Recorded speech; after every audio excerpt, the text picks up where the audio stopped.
बिस्मिल्लाहिर्रहमानिर्रहीम। अस्सलाम वालेकुम। आज की वीडियो के अंदर हम नमाज की फजीलत के बारे में बात करेंगे कि 5 वक्त नमाज पढ़ने पे अल्लाह तबारक व तआला इंसान को क्या क्या इनामात अता फरमाते हैं। आज दुनिया के अंदर जो सबसे बड़ा मसला इंसान का है वो रिज़्क का है। हर इंसान को रिज़्क का मसला दरपेश है। हज़रत मोहम्मद सल्लल्लाहु अलैहि वसल्लम के इरशाद का मफ़हूम है कि जो शख्स 5 वक्त की नमाज पढ़ता है तो अल्लाह तबारक व तआला उसको 5 इनामात से नवाजते हैं। पहला इनाम यह है कि दुनिया के अंदर उसके रिज़्क की तंगी दूर कर दी जाती है, और दूसरा इनाम अल्लाह तबारक व तआला उसको अज़ाब कब्र से निजात अता फरमाते हैं।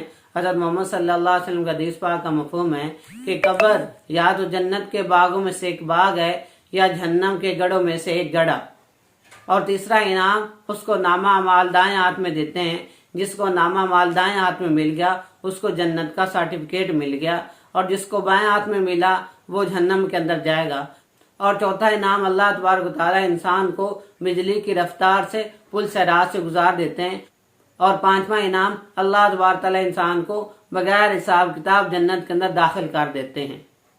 5 वक्त की नमाज पढ़ने में तकरीबन 24 घंटे में से 1 घंटा लगता है, 1 घंटा 20 मिनट लगते हैं। अगर इंसान अपने 24 घंटों में से थोड़ा सा वक्त निकाल के अल्लाह को याद कर ले तो अल्लाह तबारक तआला इंसान को इतने बड़े बड़े इनामात से नवाजते हैं।